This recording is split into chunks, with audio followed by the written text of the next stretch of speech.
Diyos na nagsilbing pagkain at iluming spiritual ang ating kaluluwa espiritu. Dakila ang makapangyarihan, katastasan, kabanal-banalan sa pangalan ni Jesus, pinupuri ka namin, inalagin at sinasamba. Pagkaloob niyo po sa amin, ang pagbaba at pananahan sa aming mga puso at katawan at malang makilos dito ang Espiritu Santo sa pangalan ni Jesus. Puri ka, Ama, dakilahin at sambahin ka sa pangalan ni Yesu Cristo na dakila at banal. Salamat din po, Panginoon, sa iyong gabay patnubay, pag-iingat sa bawat isa, sa paggising sa amin sa umaga. Lahat po ng meron kami ay galing sa inyo. Karapat dapat kang purihin para ngayon sambahin. Salamat po sa pagtitiwala niyo sa akin ang makatayo po rito to minister your word. Isang malaking karangalan po. Ang pagtiwalaan mo para mapalakas po ang mga angkawan mo rito, ang Christ Gospel Community Church sa pamagitan ng iyong salita. Kayo po may taas ng magpurihan. At kung may makita ka pong karungisan sa akin na mensahero nyo, ako'y nagpapalinis, isip, puso at kaluluwa at inaamin ko po na ako'y makasalanan din lupa. Patawad po at nasa ganong karapat dapat din po akong tumanggap ng pagpapalang banal ng iyong salita galing dyan sa inyo. Salamat din po, Panginoon, sa inyong pagsama. Patuloy niyo sasamahan, di lang po ako at ang bawat isa. Pagpalain niyo po ang pagbubulay-bulay, pangmayag at pag-aaral ng iyong salita. Lahat ng narito ay pagpapalain mga bata, matanda, babae, lalaki. Ang lugar na ito ay pagpapalain niyo. Ibuhos niyo po sa amin ang banal na dugo ng dakilang kordero, ng dakilang Panginoong Sus, nang hindi kami pakilaman ni Satanas, kaya sa pangalan ni Jesus. Ikaw, Satanas, ay wala kang espasyo sa lugar nito, maging sa aming katawan, isip at puso. Wala kang karapatan dahil kami protektado ng banal na dugo ng aming Panginoong Sus na manunubos, tagapagligtas at dakilang hari. Kaya sa inyo namin pinagkakaloob, Panginoon, ang papuri, katagumpayan, karangalan, at pasalamat sa tanging pangalan lamang ng ating dakilang Panginoong Sus. Lahat ay magsabi sa Kanya ng malakas na Amen. Amen. Okay, makakaupo na po tayo. And mga kapatid, ang pamagat po ng pagtuturo ng ating Panginoon yun ay pinamagatang faithful or fakeful. Yan po, ano po? Faithful or fakeful. Ano po? Mula ang ating ulong teksto ay mula sa libro ng Hebrew, chapter 11, verse 1 to 2. Ang Hebrew po ay, ang author nito ay unknown, ano po? Kahit yung mga Bible scholar. Pero sa aking analysis, parang halos katulad to ng mga epistle ni Paul. Ang Hebrew po is a doctrinal book. Napakaganda po nito. Lalo na po regarding faith. Ano po? Kung ito po yung pinakampuso ng librong ito, yung Hebrew 11. Dito po ay nabulay-bulay yung pananampalataya na dapat meron ang isang simbahan, ang isang lingkod ng Diyos, ang isang mananampalataya. Lahat naman may pananampalataya, mga kapatid. Ano po, sabi nga ni Apostol Santiago, kahit si Satanas ay may pananampalataya sa Diyos, nanginginig pa. Pero maling pananampalataya. Yung pananampalataya ni Satan ay walang obedience. Ano po? Walang obedience. And ang binabanggit na gustong pananampalataya ng Hebrew, yung pananampalataya, sabi ay yung complete trusting and dependency to God. Ano po? Yan po yung pananampalatayang nais ng Diyos na makita sa atin sa araw-araw na pamumuhay natin at hanggang sa pagparito ng ating Panginoon. And ang pananampalataya binabanggit dito, hindi ito yung pangkaraniwang pananampalataya ng lahat. Sabi nga, lahat may pananampalataya, even Satan. Ito po yung pananampalatayang kalugod-lugod sa Diyos, pleasing. Kaya nga sabi sa Hebrew 6, without faith, it is impossible to please God. Ito po yung faith na merong pagsunod, pagpapasakop, at pagpapakumbaba, at pagtitiwala sa ating Panginoong Jesucristo. Complete trusting and complete dependency to God. Ano po? Kaya imposible talagang mapakinggan ng Diyos at Panginoon ang mga panalangin natin kung ang pananampalataya niyo ay mabulay. Sabi nga ni Santiago, yun yung pananampalatayang para daw tinatangay ng alon sa dagat. At hindi alam kung saan dalampasigan siya babangga. Walang direksyon kasi may agam-agam, may pagdududa sa kapangyarihan ng Diyos. At ang binabanggit na pananampalataya rito, yung it's a gift. Ano po, kaya nga po sa siyam na gift na pinag-aaralan natin every Tuesday, na-highlight po yung gift of faith. Ano po? Pag sinabi po mga gift of faith, gift, ito po ay lalaki dahil hindi sa sarili nyong kakayahan o sa pag-aaral-aral nyo. Wala ka rin binigay dito, wala ka rin ibinayad, kundi gift nga po eh. Libreng kaloob ng Diyos. At galing sa Diyos to. Itong faith na ito, kaya mapalit kayo kung yung mababasa mga personahe mamaya. Sina Abraham, sina Rahab, sila po ay champion of faith. Ano po? Na Moises, dapat ganito yung ating faith. Sabi nga po ay, it can move mountain. At ako naman po ay natutuwa, yan po ay naging literal sa amin nung kami ay nag-dedicate nila Ate Raquel at Kuya Gilbert at mga anak niya at sinananay doon sa kanilang project, ano po, na literal na it can move mountain. Ano po, yung utusan mo daw yung bundok o burol, itatapon niya yung sarili niya. Eh, hindi pa kami natatapos mag-pray, merong lumapit kay Kuya Gilbert, binibili yung burol at ipapanambak. Eh, because of faith. Diba? Literal, hindi posible. Yung sabi kong dapat meron tayong faith, yung talagang faith na to the highest standard, ano po, na sabi nga po ay ito yung faith na talagang gusto ng Diyos. And as a introduction, naalala ko na ako yung bata pa, doon sa aming likod, medyo magubat, mapuno pa yung dati sa amin sa Iyam. Ay mahilig po akong mag-garden kasi ako po ay laki sa lolo't lola sa bukid, sa talim. Lagi akong kasama sa pagbubukid, pagtatanim-tanim. Kaya naging passion ko na rin po yun. Ano po? Kaya naging midlife crisis ko nga po yung pagiging agriculturist. Yan talaga ang pangarap ko sa buhay, hindi ang commerce. Ano po? Dahil una akong nag-apply ay sa SLSU na ako ay magka-college, kaya lang pag-uwi ko sa bahay, diniscourage ako ng pamilya ko. Wala daw pera doon. Magsasaka ka na nga, nung lumaki ka, magsasaka ka pa rin. Ay dahil bata pa, yun nga, faith, parang alon, tinatangay, madali tayong na-discourage. Kaya nagpunta na lang ako ng Sakret. O ano na lang unang sabihin nung nag-interview sa akin na guidance, yun na lang. Ano bang kukunin mo? Commerce? Sige po, commerce. Ano bang major mo?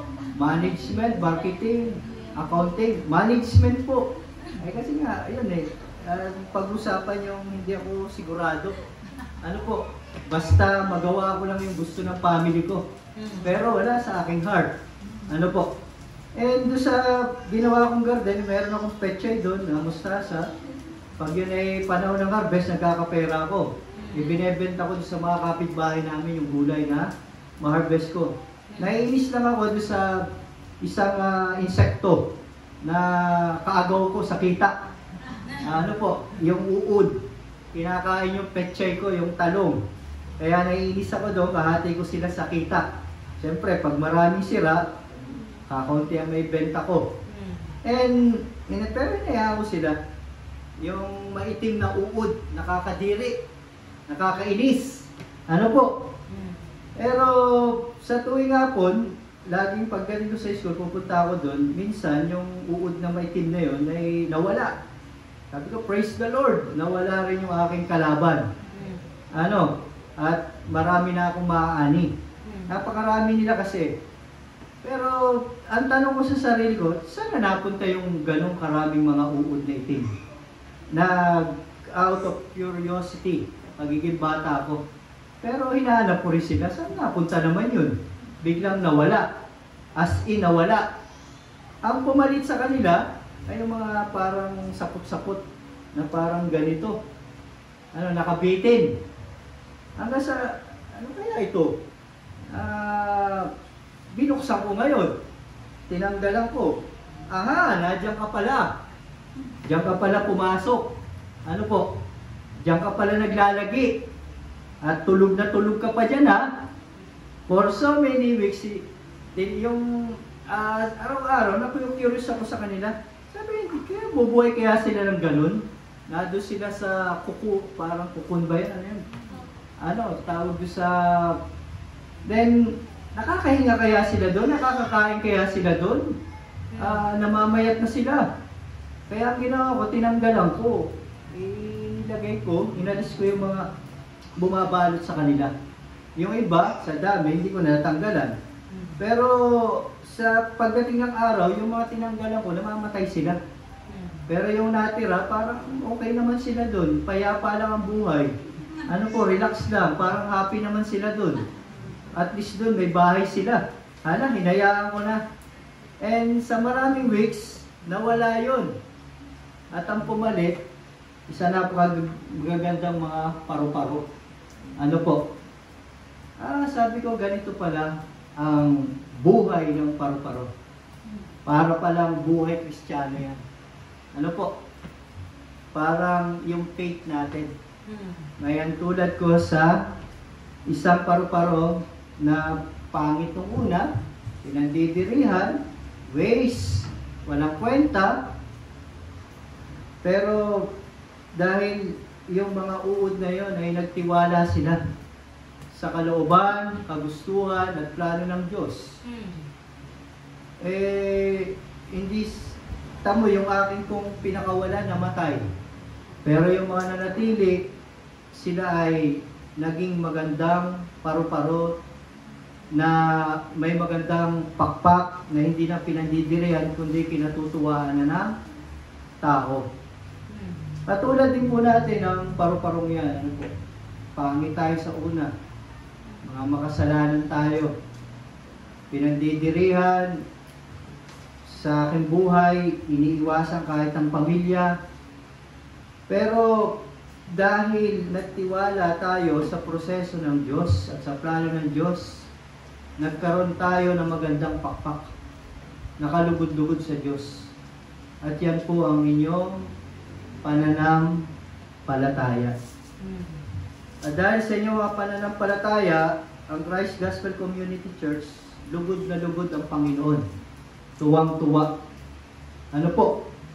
Kaya sabi rito, ang pananampalataya, MBB version po itong hawak ko, wala ba tayong King James Version? Ang pananampalataya ay katiyakan na mangyayari ang ating mga inaasahan.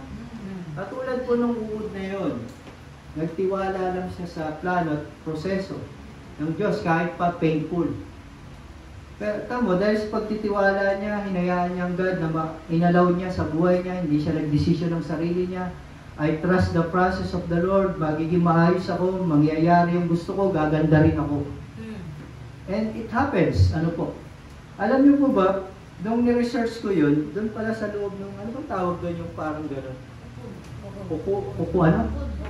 Kukul. Sa loob pala nun, di ba pumasok sila mataba? Yung palang sapot, galing din doon sa liquid nila. Ano? And sa loob ng kukul, medyo delikado ang buhay nila doon. Kasi ini-squeeze pa sila doon, kino-compress. Para yung lumabas na liquid, likido sa katawan nila, yun ang magiging pakpak nila. Nakita niyo po. Kaya tamo, pag naging butterfly na sila, hindi na sila mataba, kundi payat na. Ano po? And out of nothing sa atin, ang Diyos magke-create sa atin ang napakagandang version of us. Nakita niyo po yan, from nothing ka to everything. But first of all, you need to trust the process of the Lord. You need to obey Him with all of your heart, with all of your soul, with all of your mind. And hindi obey ang iyong sarili. Yan po yung faith na pinag-usapan natin. Kailangan magtiwala ka doon sa proseso ng Diyos, sa gusto ng Diyos, sa plano ng Diyos. Hindi sa decision mo, hindi sa gusto mo, hindi sa plano mo. Ano po? And out of nothing, sa iyong sarili, gagawa ang Diyos ng magandang version of you. Na it represent ng pakpak ng butterfly na napakaganda. It represent of your faith inside of you, sa iyong heart. Ano po? At yun po ay pleasing sa ating Diyos, yung faith na yon na makreate ng Diyos sa inyong mga puso, sa ating mga puso. Ano po? Kaya kinalulugdan ng Diyos ang mga tao noong unang panahon dahil sa kanilang pananampalataya. Walang ibang kalugod-lugod sa Diyos kundi yung tao may complete trusting and dependency. Yun yung faith na tinatawag na gusto ng Diyos. Yan lang ang kalugod-lugod sa Diyos. And out of your faith is the product of your faith is your obedience. Ano po, bunga na lang ng inyong dakilang pananampalataya sa Diyos yung pag-obey nyo. Ano po? And out of obedience, doon ibabase ng Lord yung reward at pagpapala sa inyo. Yung i-answer prayer ka, ano po, ibabase ng Lord yan sa obedience. Yes. Alam nyo, sa lumang tipan, ang basehan ng Panginoon sa pagpapala sa kanyang bayan, ang pangako ng there is 7,700 promises sa lumang tipan and 1,100 promises from bagong tipan. Kung yun ay i-convert mo siya percentage, 7 out of 8 is makikita ang mga pangako ng Diyos sa lumang tipan. Kasi ang lumang tipan, paghahanda yan. Lahat ay promise, plano. Kaya majority ng plano ng Diyos nasa lumang tipan. And 1% lang ng plano ng Diyos ay nasa bagong tipan. Kasi katuparan na po ang bagong tipan. Ano po? Which is our Lord Jesus. And paano mananampalataya ang Diyos? Paano niya pangahawakan? Na may Diyos nga kung walang pangako. Nakikita nyo? Kung walang pangako, paano ka mananampalataya na ibibili ka ng nanay mo ng iPhone kahit wala kayong pera kung hindi siya mangako muna sa iyo? Diba? Sa isang anak, kung wala namang pangako ang nanay tatay, bibili ka ng cellphone, hindi sasagi sa iyo na ibibili nga ako ng iPhone ng aking magulang. Pero kung nangako si nanay tatay, ibibili kita ng iPhone kahit wala silang pera, mananampalataya ka doon. Kasi ang nagsabi sa iyo, nanay tatay mo. Sa puntong ito, nangangako sa atin, hindi si Pastor Oliver, kundi ang Diyos. 7,700 plus sa lumang tipan at 1,100 plus sa bagong tipan ang pangako ng Diyos sa mga may pananampalataya sa Kanya, sa mga taong sumusunod sa Kanyang kalooban. At mostly, ang pangako ng Diyos sa lumang tipan ay prosperity and long life. At nakabase ang pagtupad ng Diyos sa Kanyang pangako sa obedience. Nakita niyo yung kaibahan. Pero sa bagong tipan, ang basehan na ng pagtupad ng Diyos sa pangako niya sa atin sa bagong tipan ay yung faith na. Nakita niyo? Pero out of these two books, 39 from Old Testament and 27 from New Testament, and out of 8,000 plus na mga pangako, mga kapatid, yan ay nauuwi lang talaga sa isang pangako eh. Spiritual na pangako. Yan po yung, sabi nga po ay yung buhay na walang gano'n sa kalangitan. Yung, sa malalim na pagsasabi yung pagiging anak ng Diyos. Yun po yung pangako ng Diyos na tayo gagawin niyang anak.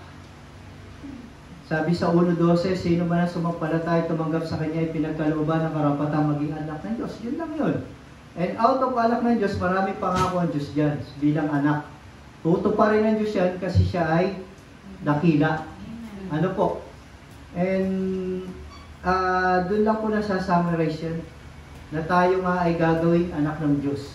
And it happens upon the cross of the Lord na fulfill. Bakit ko po tinetry siya? Kasi yun talaga yung pagbabasehan ng pananampalataya natin, yung pagpapako ni Jesus sa krus. Sa pamamagitan ng pagpapako ng Panginoon sa krus, tayo'y naging anak ng Diyos. Sa pamamagitan ng ating pananampalataya. Sabi sa Galatians 3, verse 12. Sino po na doon? Galatians 3 verse 12. Sabi doon, faith, righteousness justified by faith. Ano po? Sino po na doon? Makikibasa ka? Siguro. Galatians 3 verse 12. Galatians 3. Amen. Ang kautusan ay walang kinalaman sa pananampalataya sa Diyos. Sapagkat sinasabi ng kasulatan, ang tumutupad sa lahat ng hinihingi ng kautusan ay mabubuhay sa pamamagitan ng mga ito. Italo natin sa 16. 16. Pa? 16. Ngayon, okay, Galatians 3:16. Ngayon, nangako ang Diyos kay Abraham at sa kanyang supling, hindi sinasabi at sa kanyang mga supling, na ang tinutukoy ay marami, kundi at sa iyong supling na iisa ang tinutukoy at ito'y si Kristo. Kaya maliwanag na sinasabi na Apostol Pablo dyan, ang tinutukoy dyan ni Pablo si Jesus. Na nagpapako sa krus, na kung sino man ang sumampalataya ay mabubuhay. At sabi, yung pananampalatayang yun ay kalugod-lugod sa Diyos. At dahil sa pananampalataya natin mga kapatid, tayo ay naging matuwid sa harapan ng Diyos. At yun sa Galatians 3:11, makikibasa ulit Kala ni Ate Lois, tapos na ano. Makulit si Pastor Oliver eh. Ano pong chapter? Chapter 3 verse 11 ulit. 3 verse 11.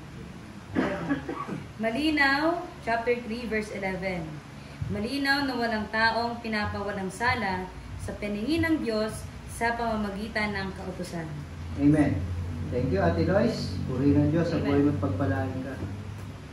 Kaya tayo po ay napagpala ng Diyos. Lahat tayo makasalanan at lagi nakakagawa ng kasalanan. For all we have sinned and fall short in the glory of God, Romans 3:23 na Apostol Pablo. Kaya kung sarili lang natin kakayahan, kagustuhan lang natin, plano lang natin, wala tayong kaligtasan. At hindi natin pwedeng mapaputi o mapabuti ang ating mga sarili sa harapan ng Diyos Ama o mapabanal. Tanging si Jesucristo lang ang nakagawa nun. And it happens 2,000 years ago sa the cross. Nalinis tayo at dahil tayo napabanal ng dugo ni Jesus, itinuring tayo anak ng Diyos. At dahil tayo anak ng Diyos, hindi naalipid, magmamana, may pangako ang Diyos, magmamana tayo.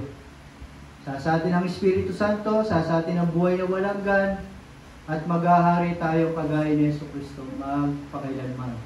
Ilan lang po yan sa mga pangako ng Diyos na napakarami. Kung ang pananampalatayang ito na binabanggit sa Hebreo ay nasa sa atin, tuto pa rin ang Diyos ang mga pangakong yan. Tapat ang nangangako sa atin, dakila. Sabi ko, paano mananampalataya kung walang pangako? Kaya po naungkat yun eh. At yun, nabanggit ko nga po yung pangako at tinupad na ng Diyos yan. Upon the cross. Tapos na po yan eh.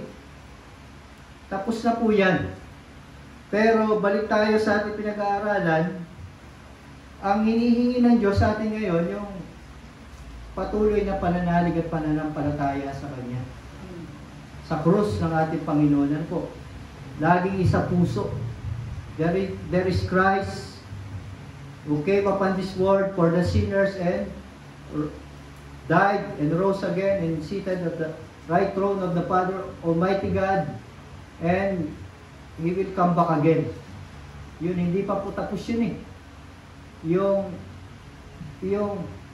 Yung istasyon ng ating Panginoon, hindi pa tapos yung last stage, yung come back again. Kanino? Para sa atin na. Sa ating mga may pananampalataya. Complete trusting and dependency kay God. At yung pananampalataya nyo ay may pag-obey pa. Ano po? Kaya ang basihan, ang kaibahan ng lumang tipan para pagpalain tayo ng Diyos sa bagong tipan, sa lumang tipan, ang basihan ng Diyos para pagpalain kayo, material, financial, spiritual, good health, yung pag-obey nyo. Kaya lang, sa dami ng batas ng Diyos, we cannot obey. Kaya nga sabi ni Pablo sa Galatians, imposible na masunod natin ang lahat ng utos na yan. Pero gustong-gusto talaga tayo pagpalain ng Diyos eh. Kaya lang hindi natin ma-meet yung gusto niya yung requirements. Sundin lahat yung mga utos na yon. Kaya nag-create pa ang Diyos, tamo napakabuti ng Diyos, grace. Nag-create pa ang Diyos ng bagong kasulatan ng New Testament. Dalawa lang ang kailangan sundin. Matthew 22 verse 37-39, parehas pag-ibig. Kung tutusin, isa lang yun eh. Love God above all with all of your heart, with all of your soul, and with all of your mind. Pangalawa, love your neighbor as you love thyself. Isa lang, pag-ibig sa Diyos at sa kapwa para masunod natin. My dear brother, sister, baka doon naman sa isang utos na lang na yun, kahit yung 10 Commandments, sinamarize sa pag-ibig ng Diyos. Amen. Juan 3:16, For God so loved the world that He gave His only begotten Son, but whosoever believe in Him should not perish, but have eternal life. Another promises. Ano po, very powerful. Ako po, dyan po ako natubos, naligtas, at naging Kristiyano. Sa 1:36, mahal pala ako ng Diyos kahit ako'y makasalanan. Kahit pala ako'y, sabi ko ay, hindi kalugod-lugod, ay minala ko ng Diyos. At yun ay sinapuso ko. At nanalig ako, pinanghawakan ko yun. Yung pangako ng Diyos na 1:36, doon na lang tayo eh. Nanampalataya ako doon, na ako'y mahal nga ng Diyos. At ako'y dahil at nanampalataya ako sa bugtong niya na hindi ako mapapahamak sa apoy ng impyerno. At bagkos, kakamtan pa ang buhay na walang hanggan. Limutin na natin yung mga 8,000 plus na promises. Yun na lang isa yun, 1:16. Doon ka na lang mag-focus, isa puso, isa isip, at pananaligan mo yan. Mangyayari yan. Yes. Dahil tapat ang Diyos. Tapos na nga yan eh. Tapos na yan. Nasa atin na po ang bola. Nasa atin. Nagbabago ba si Kristo Jesus? Hindi. People change. Our heart change. Our faith change. Yun po ang nagbabago tayo. Ang panahon, ang puso natin, ang pananampalataya. According pa rin sa Hebreo, sabi Ephesians, si Jesus noon, ngayon, at magpakailanman. Hindi siya nagbabago. Ang Diyos hindi tapat sa kanyang mga sinabi, hindi siya rin siya nagbabago. Dakila siya. Kaya sabi rito, dapat ang pananampalataya nyo ay tiyak ka na mangyayari ang ating mga inaasam. Kaya nga may mga taong sabi mga Pentecostal born again, Christian napakayayabang. Nagpe-pray, kine-claim na agad.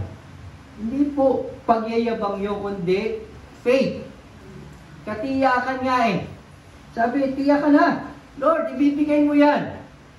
Kahit imposible. Diyos ka nga eh. Magagawa mo ang lahat. Dapat ganun po ang faith natin. Naalala ko na may humawak na lending dyan sa Riyaya. Yung aking pera, ginagamit ko rin naman sa pagpapakain ng bata. Ang ginawa ng Lord, nag-abroad ako sa abroad, pinalis ako ng Lord. Bago pala ako nagiging Christian doon. Then, nanampalataya ako na, Lord, wala akong kadala-dala, 1 year lang ako rito sa kumpanya ko sa Saudi, pero mananampalataya ako sa iyo, hindi mo kang paabay ang pamilya. And it happens, hindi man po kami namatay sa gutom.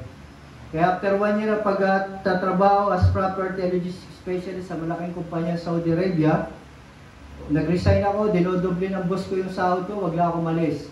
Pero pinangawakan ko yung pananampalataya sa Diyos, complete trusting and dependency kay God. Bahala ka na.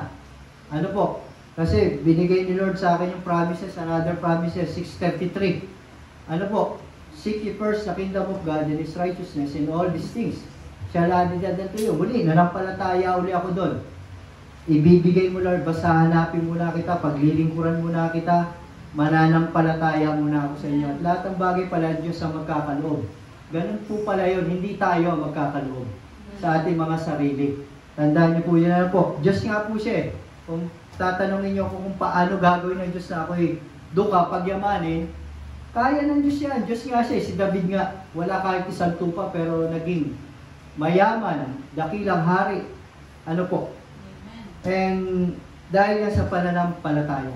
Nanampalataya ako sa Diyos. Umuwi ako, nangaral ako ng salita ng Diyos. Yes, nagutom kami, napalayas kami sa inuupahang bahay, tumira sa walang kuryente, walang tubig. Nobody loves me, lalo na pag walang pera. And also my son and daughter, my wife. Ang misis ko po nag-aaral pa siya as teacher. Talagang depende pa rin sa akin. Pero I trust the Lord, I depend on the Lord. I have faith to Lord Jesus. You will never leave me nor forsake me. One time na nag-Bible study ako sa Red Bay, walang tanghalian, walang agaan, tanghalian, wala pa rin. Tumingin ako sa langit, Lord, alam mo po, tapat ka sa pangako mo. Pinangahawakan ko sa aking puso yun. Hindi ako babalik sa pag-abroad. Kahit maghirap, sinaraduhan ko na. Ikaw nga ay Diyos eh. Tutuparin mo pa rin yung ipinangako niyo sa akin. Seek ye first the kingdom of God and His righteousness, and all these things shall added unto you. Kaya sa 12 taon na pangangaral ko ng salita ng Diyos, it's enough kasi naranasan ko ng pressure ng lahat-lahat. Ano po?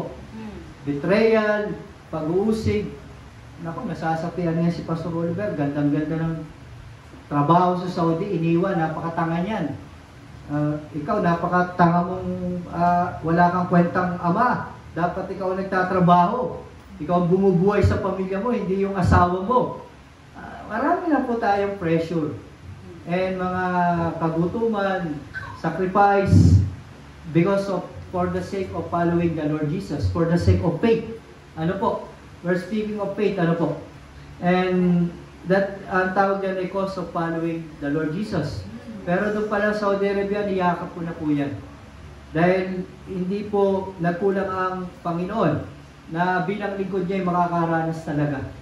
Ano po, ng mga ganyang pressure sa buhay dito sa mundong ito. Hindi mo masama ang magkaroon ka ng maraming pera, mapakain mo ang pamilya mo, trabaho. Ang atin lang po pinag-uusapan dito, pero kung more than that, na pagmamahal versus God, yun po ang masama na. Dapat po, una talaga ang pagmamahal sa Diyos. Pangalawa sa sarili, sa pamilya, sa trabaho. Pero pag nauna po yung pagmamahal sa sarili, pamilya, pangalawa na lang Diyos, second priority, yun po. Hindi na po maganda talaga yun. Jealous God siya. Ano man ang meron sa atin, kung meron man, aalisin ni God yan. Pero kung walang-wala ka at inuna mo si Lord, kung ano man ang wala sa iyo, idaragdag ng Diyos yan. Pagpapalain ka. Dahil kalugod-lugod ang pananampalataya, pinangawakan ko po yun. At sa awa ng Diyos, sa loob na 12 taon, di naman kami namatay sa gutom. Nakakapag-aral pa rin ang mga anak ko. Ano po? At hindi na kami nakakapangutang. Kung kailan nga po wala akong trabaho, nagkaroon ng tricycle, nagkaroon kami ng bahay. Nung una, no, ako nasa Afghanistan, sa base Amerikano, kahit siguro doorknob, hindi ako nakabili. Kahit gulong ng tricycle, hindi ako nakabili. Ano po? And yun lang pala kulang sa akin noon. Kaya pala laging empty ako. Kulang yung aking dependency, complete dependency and trusting the Lord. Yung faith. Ano po? Kaya sabi, katiyakan eh. Kaya sabi ko, tiyak ako, Lord. Ibibigay mo rin yan. Ano lang ang kailangan natin in those trying and hard times, hard days? May mga araw na hindi okay sa buhay natin, marami. And pagsubok, marami. And ano lang kailangan? First, na-define natin, there is promises of God, manampalataya ka na. Una, there is God na nakikipagtipan sa inyo, manampalataya ka doon. At doon sa kanyang promises, dahil galing sa Diyos, manampalataya ka rin doon, gagawin yan. At dahil merong nangako ang Diyos at may promise, magkakaroon tayo ng pag-asa. tutuparin ng Diyos yan. Ano po? At doon sa pag-asang yun, yun ang magmo-motivate sa atin para maging mainit na mainit pa ang panahon. Hindi, Diyos ka nga, tutuparin mo yan, Lord. Gagawin mo. Out of that na mga nasabi ko, dapat ang importanteng malaman natin sa panahon na yan, ng mga pagsubok, na tila hindi pa ipinagkakaloob ng Panginoon yung pinananampalatayaan natin pangako niya, yung paghihintay. Mahaba po yan. Dapat marunong ka maghintay. Patience. Hindi ka nagmamadali. At hindi natin pangungunahan ng Diyos. Yes. Minsan, sa napapansin ko sa mga churches, sa mga bigod ng Diyos, sa ating panalangin, hindi na pala kalugod-lugod sa ating Panginoon. Sa halip na tayo ay magpakumbaba sa Kanya, ang ginagawa pala natin sa panalangin, inuutusan na natin ng Diyos. Lord, pagpalain mo ako. Pag ako'y pinagpala mo, maglilingkod pa ako, magkakaloob ako. Bakit pala yung ganun eh? Buklatin at pag-aralan nyo ang Book of Psalm, wala akong nabasa doon. Si David ay nanalangin ng templo, ng ginto, ng kung ano-anong mga materyales. Basta nanampalataya lang siya. Trabaho ng Diyos yan eh. Kung paano tayo pagpalain. Kaya just give it to the Lord. Basta ikaw, magpatuloy ka lang sa pinanaligan mo pananampalataya. Amen. Magpatuloy ka lang sa Panginoon. Amen. And one of these days, hindi mo namamalayan na baka malimutan mo na yung prayer mo. Pag ganun ka naman, humble ka, dapat sa panalangin, humble. Ay, ibinibigay na pala ng Panginoon. Ano po? Katulad ng panalangin ko, Lord, maging parte ako ng, ako may dibay lingkod mo, dapat kaparte ako ng promised land mo. Dumaloy di sa akin ang milk and honey. Nung binigay ng Lord yun, sumama naman ang loob ko. Lord, bakit magkakahiwalay kami mag-asawa? Pastor pa man din ka ako, kaya nagpapayo na buo ang pamilya. Ano po, di ba? Ang hirap nung side ko. Ano, nireview ako ni Lord. Sabi ni Lord, di ba, hiling mo yan sa akin. Dumaloy and milk and honey. Yan, tinutupad ko na. Lord, patawad. Hiniling ko nga po pala yun. Dumaloy sa akin sa pamilya ko ang milk and honey at sa pamagitan ng asawa ko. Then dinala pa ako ng Lord kay Abraham at kay Sarah. Naging pagpapala si Sarah, kinuha nung parao yung si Sarah na kinuha ng parao, maganda eh. Pero dahil doon, ni-rebuke ni God yung parao, binalik. Binigyan pa ng mga ginto. Nakita mo eh yun. Dinala ako ng Lord doon. Yung asawa ko, naging instrumento para ipagkaloob ng Panginoon yung pangako niya at yung hiling ko na milk and honey sa buhay namin bilang lingkod niya nakaparte ng promised land ng Israel. Literal. Puri ng Diyos. Are you, may natututo po tayo ang tutunan? Praise the Lord. Eh, dapat ganit tayo. No doubt. Sabi, katiyakan. Tiyakan talaga. Sa mga bagay, sabi, na mangyayari ang ating mga inaasahan. Are we? Ganun po ba tayo? Dapat ganun lang tayo manalangin. Lord, bahala ka na. Kalooban mo masunod. Basta i-follow you. I will obey you. Ano po? At una ka sa puso mo lagi, Lord. Ano po? At sabi nito, kailangan manindigan ka.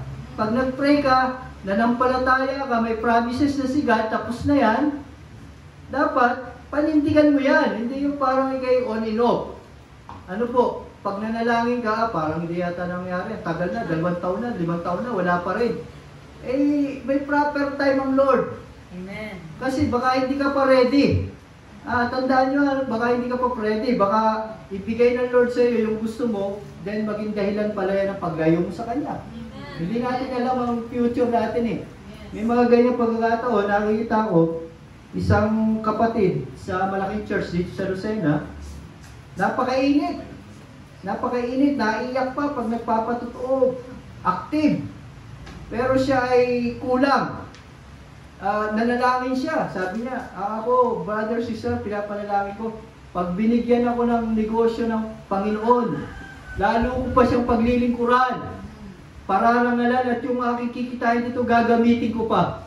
Ibinigay ng Panginoon yung promises dahil siya tapat eh. May pananalalig naman eh. Kaya lang, nung ibinigay ng Panginoon, nagkaroon siya ng isdaan, lumakas, nakabili ng sakyan, nawala naman sa gawain. Ano po, kahit Sunday, bukas, nagtatrabaho. And iba ng katwiran. Sabi niya, prosperity na. Ay, anak ako ng Diyos, dapat ako'y mayaman. Kasi si Kristo mayaman yan. O, gano'n na. Iba na. Ay, remember, ang demonyo, nagbibigay din niya ng blessing. Remember, sa 40 days na fasting ang ating Panginoon. Di ba kasama niyan eh? Bibigyan kita ng kayamanan, kapangyarihan, sambahin mo lang ako. Kaya be aware tayo kung sino yung nakikipagtipan sa inyo. Kung sino yung nangangako sa inyo, baka demonyo rin yung nangangako. Ha? Yes. Maging aware tayo, hindi yun yung pananampalataya na gusto ng Diyos, dapat sa tama sa Diyos, sa Panginoon. Kasi may mga pananampalataya na ligaw at may pananampalataya nasa tamang Diyos. Kaya nga, ang pamagat ng ating pagtuturo ay faithful o faithful. Which is which? Saan ka dyan? Faithful ka ba? O faithful? Yan po ang mensahe ng Panginoon. Hindi lahat ng nagsisimba ay faithful. Yes. Makikita po yan sa gawa, sa bunga, sa salita, by heart. Doon mo makikita na faithful nga si kapatid. Faithful ka nga. And I do believe sa Christ Gospel Community Church, Jesus the Living Water, mga faithful tayo. Are we? Amen. Yun, dapat gano'n ang mga sagot. Panindigan mo yan kung ano pangako ng Diyos. At any cause, any circumstances ng ating buhay. Trust the process of the Lord. Very painful talaga ang process ng Lord, but magiging mabuti ka dyan. Just like the life cycle of the butterfly. Ano po? Nag-trust lang siya, nag-obey lang siya sa plano ng Diyos, sa kagustuhan ng Diyos. Dapat yun ang mag-trust. At dumepende tayo sa Lord. Kagaya nung piyupa na yun. Siya ay dumepende. Lord, bahala ka na kahit ikamatay ko ito. Ini-squeeze pala siya doon. Ano po? Kaya nga siya ay namatay paglabas. Pumayat. At pero nagka-pakpak siya na napakaganda. Sa buhay Kristiyano, parang ganyan din si Lord. Proseso niya sa atin. Sobrang taba natin eh. Saan? Sa kasalanan. Ano po? Lahat tayo nagkakasala. Pagising pa lang, tumingin ka pa lang, may kasalanan na eh. Tumataba tayo doon. Kaya ang ginagawa ni Lord, ini-squeeze ka. Inaalis yung mga excess spots mo, yung sin sa mata, sa puso, katawan. Ginagawa kang pit ni Lord. Ano po? Ginagawa tayong pit ni Lord para maging kalugod-lugod tayo sa Kanya. Yes. Kailangan, huwag ka mag-resist lang.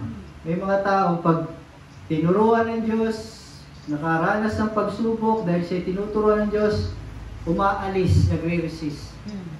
Tulad ng young rich man. Diba? Ini-squeeze siya ni Lord eh, para maging ganap na lingkod niya eh. Kasi hindi ganap ang faith ng young rich man. Lord, ano ba kailangan kong gawin para ako'y kamtan ng buhay ng walang gas sa karay na kalangitan? Sabi, sundin mo ang 10 utos. Mayabang pa yung young rich man. Nung bata pa ako, sinusunod ko na yan. Basic na sa akin yan. Elementary yan sa akin. Sisiw. Ay, omniscient God. Sabi, isa lang hindi mo pa nagagawa. Ibenta mo yung ari-arian mo at sumunod ka sa akin. Ano nangyari? Dahil peke pala yung faith niya. Naglilingkod siya kay Lord dahil nasa comfort zone siya. Alsing kaya tayo ni Lord sa comfort zone natin, maglilingkod pa rin ba kayo? Padala kaya kayo ng Panginoon ng kagutuman, problema, bumagsak ang negosyo, maglilingkod pa rin ba kayo kay Lord? Pero pag sa panahon na gano'n, patuloy-tuloy ka naglingkod, sasabihin nga ng Panginoon na tunay ang iyong pananampalataya, naging lalo ka pang mainit sa kabila ng mga ganyang mga problema, ay tunay nga na ikaw ay may pananampalataya. Sabi nga po, ang demonstration ko nung nag-dedicate, yung OPM, makita nyo, napakatatag ano. Siguro mag-25 years, nakatayo pa rin. Ahanga ako ba yung engineer na yan dahil hanggang ngayon nakatayo? O architect na nang gawa niyan dahil matibay? Hindi. Why? Kasi, hindi ako naniniwalang matibay ang OPM na yan. Unless, padalhan niya ng Panginoon ng intensity 8 na lindol at nakatayo pa rin yan saka ako hahanga sa engineer yan. Matibay nga. Hindi ako maniniwala sa iyo, kapatid, na ikaw nga'y matatag na sa pananampalataya o ikay nasa comfort zone. Naglilingkod. May nakakain, may trabaho, may baon ng mga anak. Pero pag alisin ka ng Lord dyan, maglingkod ka pa rin kaya sa Panginoon, at still, ganun pa rin ba yung init ang pananampalataya mo pag inalis ng Lord yung gusto mo? Diba? Kaya sabi ko, minsan sa panalangin, nag-uutos na pala tayo sa Diyos, hindi na tayo nagpapakumbaba. Be aware tayo dyan. Pero kung inalis ka nga ng Lord, pinadala ka ng problema, pagsubok, kung ano-ano mga pagsubok, at nadyan ka pa rin, naglilingkod ka pa rin sa Panginoon, saka ako maniniwala na ikaw nga ay ganap at matatag na ang pananampalataya mo sa Diyos. Dahil ibinigay ng Diyos siya, mapalad ka. Amen. Binigyan ka ng Diyos ng pambihirang pananampalataya. Sabi ko po, ang binabanggit na pananampalataya rito, ito yung pananampalataya, hindi mo yan, wala kang effort dyan. Hindi mo yan magagawa sa sarili mong pag-aaral-aral, paghahanap, kundi ito'y bigay ng Diyos. Gift nga eh. Kaya kung meron kang ganyan pananampalataya, treasure it, mapalad ka. Tamo, pansinin mo yung mga apostol. Kung yung ba ay sa sarili nila kakaya para lumalim ang pananampalataya tuminit, ihilingin pa ba nila sa panalangin nila, Lord, increase our faith. Diba? Kasi galing sa Diyos yun eh. Ang kailangan lang natin, complete trusting, total dependency, and obey. Samahan pa natin ng patience sa panahon na tayo nga ay sinusubok. Dumadaan tayo ng wilderness. Ang tawag po dyan sa Kristiyano, saka natin yung isang aralin din namin mga pastor, yung wilderness experience ng isang follower ni Jesus. Napakahaba niyan. From the term wilderness, pag wilderness, tuyot, walang-wala, ikaw ay nahirapan, tuyot ka, lalo yung spiritual life mo. Dahil sa pagsubok, problema, minsan, sabi nga, may kasabi ng Amerikano, when it rains, it pours.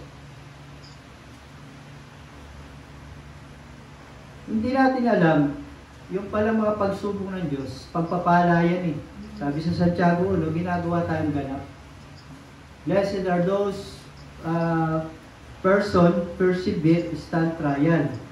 When they stood the test, he will get the crowns of life. Diba?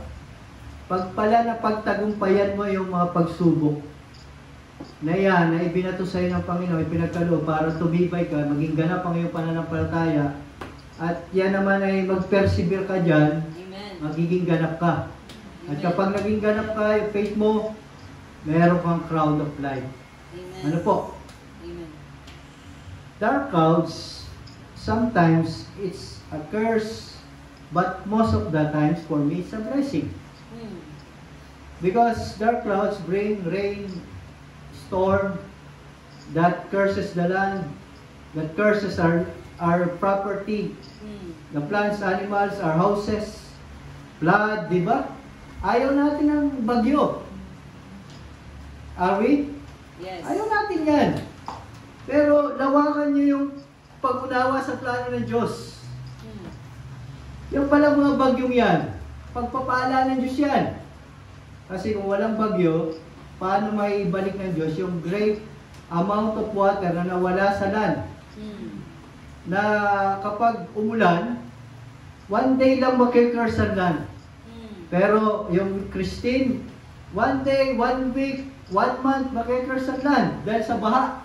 Yes. Pero after that, mas mahaba yung panahon pagpapalain ng Diyos ang lupain na binuhusan niya ng ulan. Yes. Para may makain tayo, may mainom tayo. Kita nyo? Lawakan lang po natin yung ating pananampalataya sa gusto at plano ng Diyos. Huwag tayong ikahon sa isang sided lang ng parte ng ating buhay. Huwag natin ikahon yung ating mga pag-isip sa Diyos na yun lang ang konsepto nating Diyos na mapagpala, hindi nagbibigay ng pagsubok. Hindi po ganyan. Ano po? Ang Diyos naman ay mabuti. Siya'y fair. Sabi siya ay makatarungan. May reason. bakit nangyayari sa ating buhay ang mga pagsubok at wilderness. Lalo in terms of sa ating faith, sa Christian faith, sinusubok. And kaya sabi ko, maniniwala lang kung matatag kayo sa inyong pananampalataya, kayo nagpapawit, nagpipreach, nahayo. Kapag napagtagumpayan nyo yung mga pagsubok na ibinigay sa inyo ng Diyos at nananatili pa rin yung fire ng inyong pananampalataya sa Panginoon, hindi nabawasan ang paglilingkod nyo, bagkus na dagdagan pa. At maniniwala nga ako na kayo nga ay talagang may great faith, matatag kayo. Palakpakan natin ating mga sarili, ang ating Panginoon, sarili ng Diyos. Kaya nga, without faith, it is impossible to please God. Ano po? Sabi yan sa Hebrew 11:6 at ito po, Hebrew 11 verse 2, ang ating main text. Ano po? Sa Hebrew 11:13, dito makikita yung promises ni God. Ano po? Binanggit din dito, Hebrew 11:13, ang sabi rito,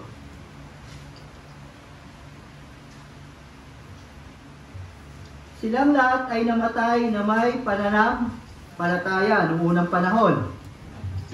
Binanggit dito si Moises, si Abraham, si Rahab, mga champion of faith.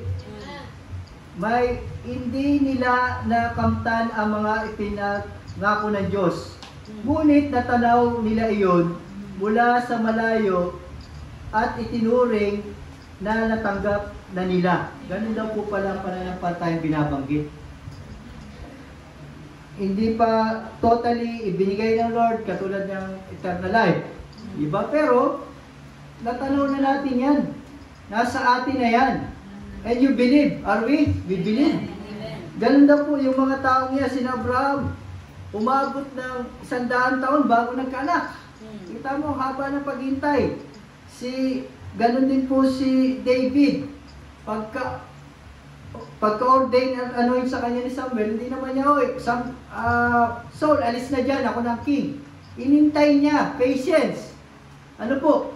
Patience, kung ano yung time ni God. Dapat ganun po tayo. Hintay niyo yung time ni God, hindi yung time nyo. Hindi yung timing nyo. Mas maganda po yung timing ni God kaysa timing natin. Pag ibinigay na yan, talagang napaka-pulido po yan. And si Joseph, di ba, kung ano ng mga pagsubok, binitray ng kapatid, nakulong, napagbintangang rapist, masakit yun. Pero tamo, may plano pala ng Diyos, sinintay ni Joseph yun. Then nakipagtipan si God sa kanya. Nanampalataya na, babaw nga sa kanyang kapatid niya at tatay niya. It represents sons and stars. Nakikipagtipan ng Diyos nakita nyo? About faith. Pinahawakan ni Joseph yung kahit pantingin sa kanya, mayabang ka. Kahit yung tatay niya, pinagtawanan siya. Ano po? Nakikita niyo yung dahil sa pananampalataya. At dahil dyan, nainis din ang mga kapatid. Binenta siya, binugbog.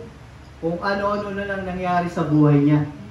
Pero naghintay si Joseph, yung timing ni God, at yung pananampalataya still naginingas pa rin. Lord, tutuparin mo yan. Ay tamo, the rest is history. Naging pangalawa siya sa pinakamataas. At nangyari, yung pangako ng Diyos, yung faith niya, bumaw sa kanya yung kanyang ama, kanyang mga 11 na kapatid. Naging ruler si Joseph. Mahabang panahon yun. Pero ang kahangaan mo sa mga kapatid natin yung paghihintay nila. Ano po? Huwag tayo mainip. Malapit na yung mga kapatid. Konting sabi nga po ay pasensya. Yes. Amen. Samahan na rin ang panalangin. At pag-attend pa ng banal na pagtitipon, 11:25 ng Hebrew, thou shall not forsake fellowship. Ito po yun. Amen. And panghawakan niyo yung prayer niyo, hindi yan bulaan. Yung pangako ng Diyos, hindi yan bulaan, totoo yan. Maniwala ka sa Diyos. Tuto pa rin niya yan. Ano po, tapusin ko lang. Nasa na ako kanina?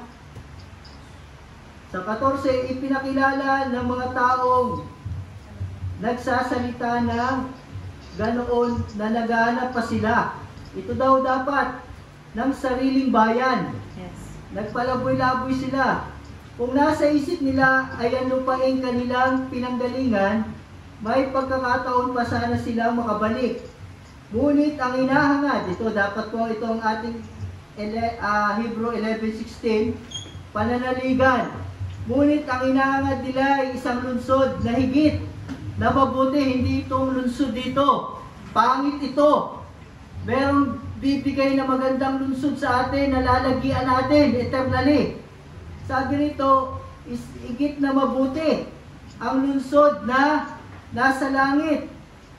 Kaya naman, hindi kinaya ng Diyos na siya'y tawagin Diyos nila, anak at Diyos natin ang Ama sa pangalan ni Jesus, sapagkat sila'y ipinaganda niya ng isang lungsod. For those who believe sa promise ni God, kay God, meron tayong lungsod na mas mabuti na inihanda si God. Hindi itong Lucena City, hindi yung Metro Manila, hindi yung Dubai, hindi yung LA. Magaganda nga yan. Pero mas maganda yung lungsod sa langit. Kaya nga nung ipinakita ng Lord sa akin ang langit, nag-resign na ako sa trabaho. Katulad din na Pablo, yun na yung aking tiningnan, faith. Kahit hindi ko pa nahawakan, pero Lord, dadalhin mo ako dyan. Inalasan ni Pablo kanyang wealthy na pamumuhay, kapalit ng spiritual na pangako. Inalasan ni Pablo yung Jerusalem na kung saan ay kilala siya doon bilang leader, hinahangaan, at nakatingin siya sa lungsod ng Diyos ang nagdisenyo. Ang lungsod na mabuti, yung lungsod na nasa langit, yan din po makikita sa Hebrew 11:10. Sapagkat umasa si Abraham na isang lungsod na may matatag na pundasyon, at ang Diyos mismo ang nagplano at nagtayo. Yun dapat doon dapat ang ating atensyon, ang ating puso, ang ating paningin sa lungsod na ito, na nasa langit ang kalangitan. Na street of gold, ang bahay nyo, dingding pa lang, made of diamonds, mga gemstone, pintuan pa lang. Yun, magandang pintuan ng mga kapatid natin dito dahil sabi ko nga po, makikilala ko ang mga taong taga-Mauban. Sa bahay pa lang, pag maganda ng pintuan. Ano po, pag may mga lara, ano po, wala yan. Oh, salamat, meron tayong ganito. Pero isipin niyo yung lungsod na yun ay malawak na kaparangan na mababangot, magagandang bulaklak, batis na maputi. Doon, wala nang kalbo katulad ni Pastor Oliver. Wala nang maedad doon. Wala nang kamatayan, wala nang paggugutom, wala nang pagluha, wala nang betrayal. Gusto ba natin mga kapatid yun? Panaligan niya sa inyong puso, totoo itong binabanggit na lungsod na ito. Diyan kayo inilagak, diyan tayo ilalagak ng Diyos. Intayin lang natin. Baka naman mag-suicide tayo para makarating na doon sa lungsod. Huwag naman. Para makapabilis. Intayin na, sabi nga, trust the process of the Lord. Kaya nasabi pa nila trust the process of the Lord, not your own process. Trust the plans of the Lord. Not your plan, For I know the plans I have for you, plans to prosper and not to harm you. Plans to give you hope and better future if you call me. Then I will answer you if you call me with all of your heart. Itong mundong ito, napakasama nito Kita nyo, Hebrew 11, verse, sabi dito sa, simulan natin sa 38.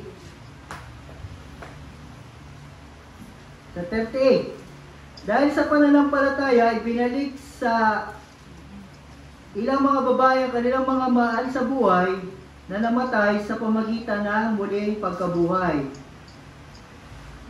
Kaya ano yan, sa magkakapatid, may mga tumangging sila'y palayain sapagkat pinili nila ang mamatay sa pahirap upang sila'y muling buhayin. Yan ang faith. Baliwala nitong buhay sa mundong ito. Kung meron man, i-enjoy lang natin. Pero mas sigit yung buhay sa pagkatapos ng kamatayan physical natin dito sa mundo. Yun ang mas palaga natin. Sabi dito, magtamo ng mga mabuting buhay. Mayroong namang hinamak. Ito tayo. At ginagupit at mayroon ding ikinadena at ibinalanggo. Ang iba naman ay pinagbabato. nilagari sa dalawa at pinatay sa tabak. Ang iba'y nagdamit ng balat ng tupa at ang iba'y namulubi, inapi at pinagmalupitan. Hindi nararapat sa kanila ang daigdig. Nagpag-alagala sila sa mga ilang at sabi ay kabundukan, nagtago sila sa mga yungib at lungga ng lupa. Ayan, being a follower of Christ, talaga makakaranas ka ng mga not okay, kahit sa paligid mo, sa kakot, sa katrabaho mo, sa pamilya mo, sa paligid, sa kapitbahay, minsan pa nga sa ka-churchmate. Ano po, kami mga pastor, nakaranas kami yan kahit sa yung mga most hated person nga sa church, yung pastor eh. Ano po, lalo na pag nagre-review kami, nagko-correct, maraming galit sa amin. Eh, ganun dito mga apostol, mga propeta, may nilagari sa gitna. Sabi ni God, hindi tayo nababagay sa mundong ito. Dahil may inihandang mas magandang lunsod ng Diyos yung nasa kalangitan, na matibay ang pundasyon dahil mismong Diyos ang nagtatag. Kaya tamo, katulad din ni dapat ganito ang mentalidad natin, kagaya naman ni Moises sa Hebrew 11 verse 26. Makikibasa nga po.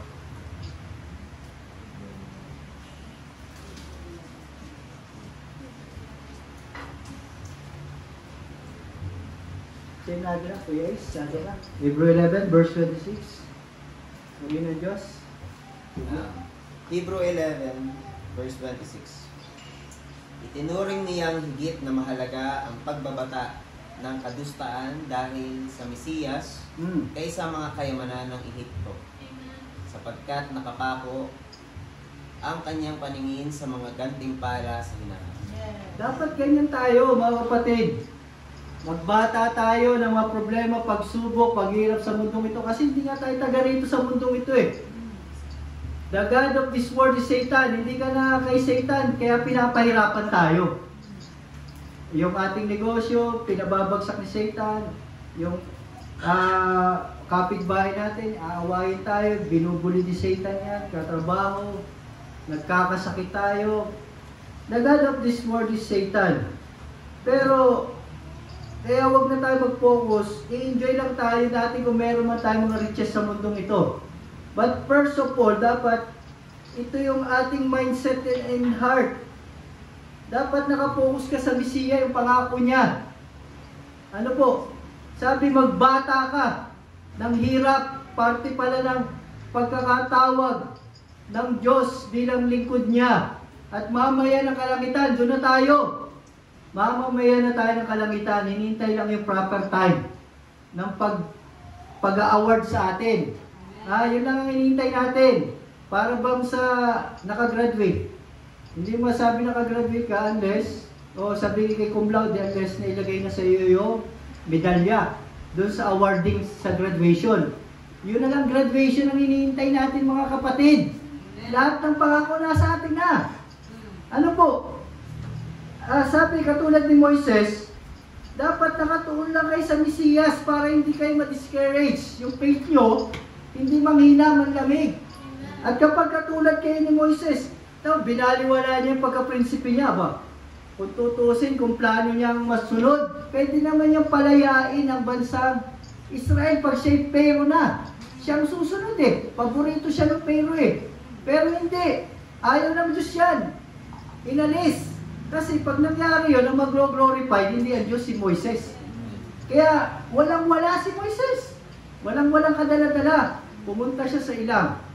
At out of sa ilang, patience, tinawag siya ng Diyos. Yun yung timing ng Diyos. May faith pa rin si Moises. Tamo, kung walang faith si Moises, pipiliin ba niyang magpakahirap? Ay sarap ng buhay niya sa palasyo? Eh may faith siya. May Diyos. Doon nakatuon ang pansin ni Moises. Banggitin ko lang muli yan. Napakaganda kasi ng tekstong ito. 11:26, itinuring niyang higit, di ba? Na mahalaga ang pagtitiis sa hirap dahil sa Mesiyas. Kung ikaw ay nagtitiis sa hirap dahil sa Panginoong Hesus, mapalad ka. Amen. Blessed ka dahil kay sa Panginoon. Ha? At may crown of life ka Amen. sa pagdating ng paggagawad na yan. Sasabihin sa'yo ka, may faithful and trusted servant. Itataas ka ng Panginoon. Yes. Higit daw na mahalaga yun, pagtiisan natin. Dahil sa Mesiyas, dahil sa ating pagsunod sa Panginoon, inuusig tayo ng demonyo. Ginugulo ang ating negosyo, ang ating sarili, kung sana, pamilya. Kaysa mga, dahil, di ba, versus, kaysa mga kayamanan ng Ehipto. Ang Ehipto, mayaman nga pero simbolo ng kasalanan. Pero, sapagkat nakatuon ang kanyang paningin, dapat ganun daw po tayo katulad ni Moises sa mga gantimpala sa hinaharap. Ang pananampalataya ay katiyakan na mangyayari ang ating mga inaasahan at paninindigan tungkol sa mga bagay na hindi nakikita. Amen. Kinalugdan ng Diyos sa mga tao noong unang panahon dahil sa kanilang pananampalataya. Bago po dumating ang kautusan kay Moises, 430 years ang pagitan niyan. Nandiyan din po yan sa Galatians chapter 3. Hindi ko na lang I'm running out of time. Ano po? 430 years bago nagkaroon ng Torah. Yes. Kung ganon, from time of Abraham, bago si Moises, 430 years sa Sinai. Ibinaba ang kautusan. Kaya nga po, hindi daw po mapapawalang sala ang tao sa pagsunod sa kautusan. Mapapawalang sala ang tao, sabi ni Pablo, pamagitan ng pananampalataya. Kahit nung unang panahon ni Abraham, naligtas sila dahil sa pananampalataya. Wala pa yung Torah nun eh. Ano po, kaya nga pwede mag-asawa si Abraham ng ilan nun, di siya nagkakasala eh. Wala pa 10 commandments na bawal mag-asawa ng 2 o 3. Pumasok lang ang adultery nung nagkaroon ng 10 commandments. Ipinagbawal na ng Diyos ang pag-aasawa ng more than sa isa. Kaya mula no, pag may mga kings na nag-asawa ng 2, sina Solomon, adultery. Pero, hindi naman kasalanan ng basehan na itatapong agad sa impyerno. Ang basehan ng Panginoon na itatapong ka sa impyerno, yung pananampalataya mo sa ating Panginoon. Kaya mga Hudyo, nakakalungkot. Bagamat sila'y pinagpapala ng Diyos. Sabi nga sa Forbes magazine, ang scientist na nabubuhay 60% sa may lahing Hudyo. At yung mga billionaire sa buong mundo ay Israeli. Hindi sila matalo sa gera. Pangako ng Diyos yung kay Abraham. Amen. Pangako ng Diyos yung kay David, Psalm 91. Amen. Makikita mo lang, masasaksihan mo, yan nga yung Iron Dome. Yes. Pero 1,000 sa kanan, 10,000 sa kaliwa, hindi yan lalapit sa iyo, di ba? Tapat ang Diyos. Nanampalataya si Abraham, nakamatayan. Tutuparin mo po yan. Kahit nga, to the point na ialay niya si Isaac na doon, yun na nga yung katuparan ng pangako ng Diyos eh. Pero hindi, nanampalataya, hindi Lord. Ako nananampay, bibigay ko ito, papatayin ko ito. Kasi utos mo eh. Kaya si Abraham itinuring na matuwid ng Diyos dahil sa pananampalataya. Nakita niyo yung kala natin, baliwala ang faith. Mga kala ng mga ibang pastor, simpleng aralin to, ayaw magturo sa mga churches. Pastor, narinig na yan ng mga church, hindi na nila magugustuhan yan. Thousands of times na narinig yung about faith. Hindi, napakalaga nito sa akin. Ako po'y mahilig magturo ng mga simpleng doktrina, pero mauunawaan at isa sa puso, yun ang mahalaga. Kumpara sa mga komplikadong doktrina, hindi nyo naman maunawaan. Kaya dito tayo sa faith, ito lang kailangan natin. Yes. Para kamtan ang pangako ng Diyos. Wala nang iba. Nothing more, nothing less. Ganyan po si Abraham, Si Rahab nga na nagbebenta ng sariling katawan para mabuhay, itinuring na matuwid ng Diyos dahil sa pananampalataya. Nanampalataya siya na dakila ang Diyos ng Israel kahit siya ay ibang lahi, taga Jericho. Pinagkanulo niya ang kababayan niya, itinago niya yung tiktik at sabi, wala ho rito, pero pwede siyang mapatay doon. Kung hindi nang nanalo ang mga Israelita doon, pwede siyang sunugin at gawing traitor. Buong panahon, nakalagay ito yung dakilang traitor ng ating bansa. Yes. Pero dahil sa pananampalataya, itinago niya yung tiktik at alam niya Diyos nga yan. Yes. Pinagpala si Rahab sa panong paraan. Ha? Sige nga. Ha? Sa kanya nagmula. Oh, praise the Lord. May wisdom si Ate Ligaya. Ano po? Pagmula kay Rahab, dyan nagmula si yung si Boaz na napangasawa ni Ruth. Ang napangasawa ni Rahab, yung isa sa tiktik from the tribe of Judah. Then, the rest is history, yung mga kings, and even the Lord. Sa isang babaeng bayaran ng makasalanan dun, nanggaling ang dugo ng Panginoon. Faith, right? Because of faith. Righteousness justified by faith. Hindi na nakita ng Lord. Yung karumisan ni Rahab, ang nakita ng Diyos kay Rahab ay yung pananampalataya niya. Kita nyo? Tama. Very good. Nagre-research si Ate Ligaya. And the rest of all the kings. Di ba? Sa isang dayuhan, sa isang babaeng makasalanan, doon pa nanggaling si David, ang mga kings, si Solomon at si Jesus Christ. Bakit hindi na lang doon sa mga Israelitang mga banal na babae? Ay hindi mapaparangalan ng God doon eh. Pag yung mga babaeng malinis na. At di makikita ng Diyos, natin pala yung grace ng Diyos. Yes. Kaya pinili si Rahab para makita ng Diyos, dahil may faith ang babae ito, ibibigay ko yung grace sa kanya. Yes. Kahit siya makasalanan, siya mamahalin ko. At siya pwedeng maging parte ng kalangitan. Ayun, hanggang ngayon, tinataas ang babaeng bayaran na si Rahab. Purihin ng Diyos, palakpakan natin ang Panginoon. Ano po? Ano na ako sa conclusion? Faith justified, righteousness justified by faith, Galatians 3:11, Hebrew 11:7. And sa atin po paglakad, dapat hindi tayo katulad ng tao to cease to believe. Ang faith po, pag in-apply ang faith sa isang mananampalataya, believing is seeing, dapat ganyan. Maniwala ka muna at ipapakita ng Panginoon sa iyo mga dakila at may wagang bagay. Maniwala ka kay Ate Nikita na magiging doktor ka kung nakipagtipan sa iyo, mangyayari yan. Kung pananatilihin mo yan sa iyong puso, hindi ka magdadoubt, mangyayari yan. Diyos nga siya eh. And mga kapatid dito na negosyo, palalaguin uli yan. Manampalataya ka. Diyos siya, magagawa niya, kaya niyang pakilusin lahat. Amen. Ano po? Kaya niyang pagpalain ang lahat. Believing is seeing, tandaan niyo yan.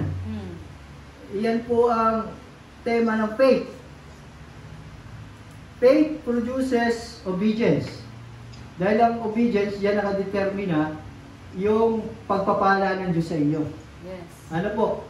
Paano ibigay yung mga material thing? Okay. Gaya sa lumang tipan. Ano po? Yan ang basehan ng Diyos, nire-reward ng Diyos. Pero ang obedience, hindi po yan basehan ng kaligtasan. Yung faith pa rin.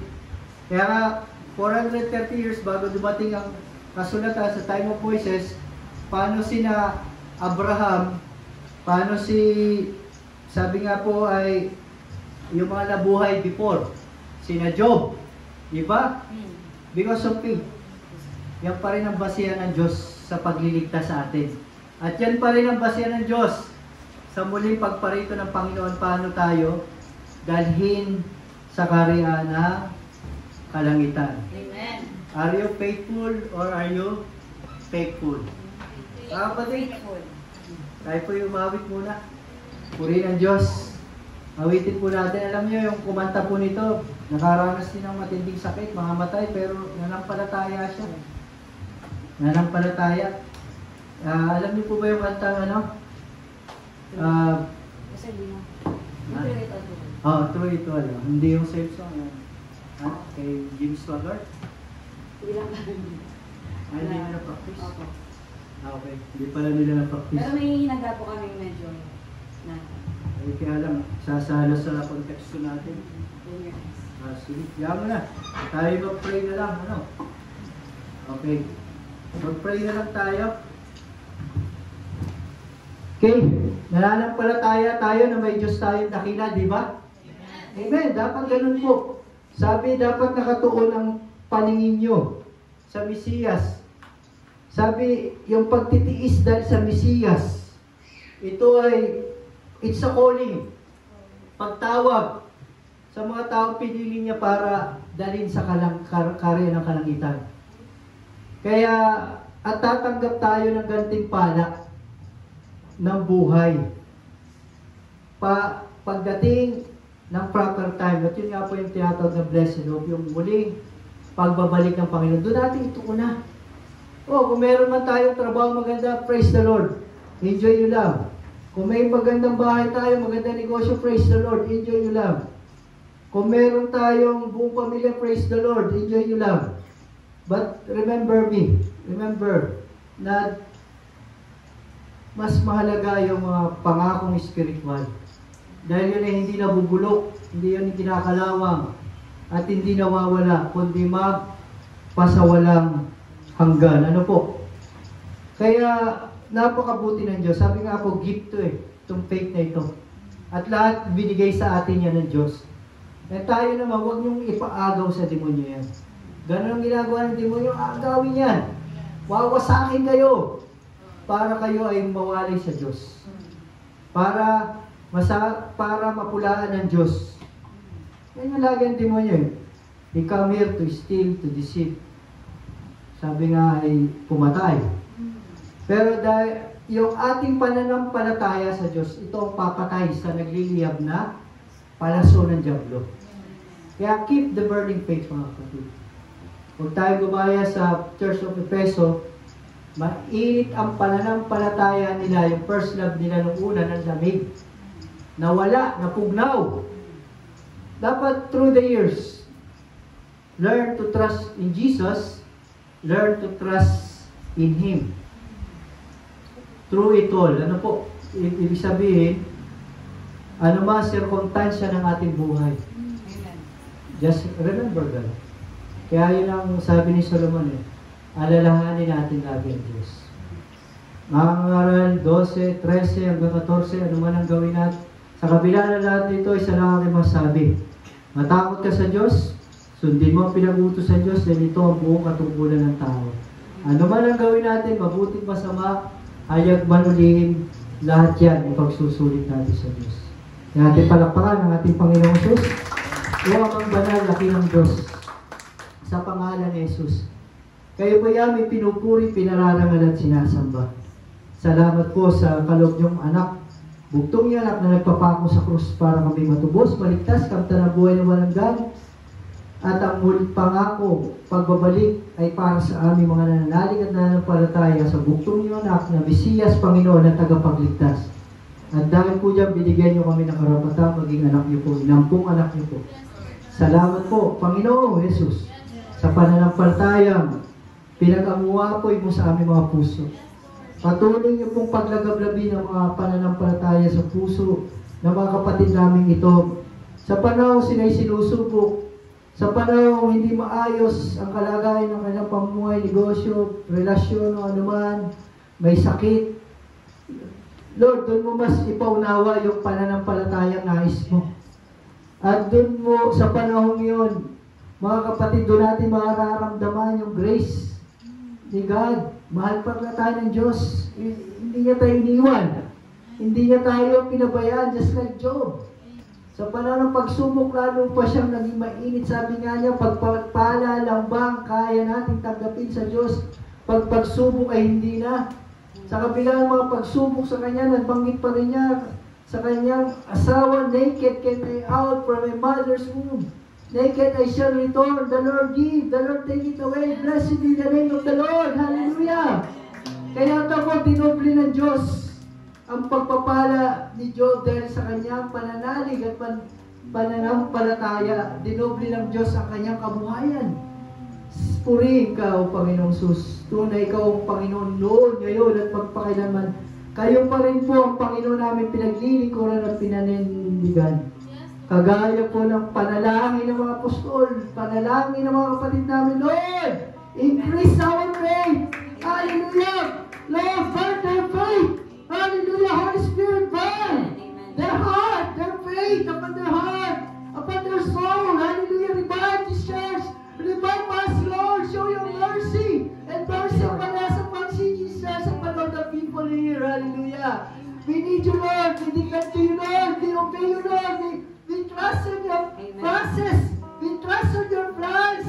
We wait for your timing, Lord. And we will obey you, Lord, because we love you. With all of our heart, with all of our soul, and with all of our mind. We love you, Jesus. Hallelujah. Until you come, Lord, for us. Para putungan ang korona ng gantimpala ng buhay. Kami mga nagtsatsaga sa panahon ng pagsubok, paghihirap. Kami po ay puputungan mo ng korona ng gantimpala ng buhay. Kami nagtagumpay dyan. At kami nga po ay pinagtagumpay nyo na. We are victorious, mga kapatid tayo. Triumphant Christian, hallelujah, that our Lord is victorious and triumphant upon the cross. Our victory, the Lord's victory is our victory upon the cross. Hallelujah. Salamat po, Panginoon, sa inyong blessed of, sa inyong pangako, Panginoon. Kami po na ang babalikan mo para dalhin dyan sa lungsod na mismong Diyos ang nagtatag, matatag, ang pundasyon, ang Diyos, ang lungsod na nasa kalangitan. Salamat, we are looking forward, Panginoon Diyos. We are looking for you, Jesus, na Mesiyas at Panginoon at tagapagligtas. Heal the broken heart and the broken spirit and give us a pure heart that pleases you, Lord, and renew our rightful spirit within us. Hallelujah, hallelujah. Salamat, Lord. Revive, revive us, Panginoon. Revive this church. Revive all the people here, Panginoon, and sa all life. Holy Spirit, move. Touch our soul, our spirit, our body. Touch this church. We need you, Holy Spirit.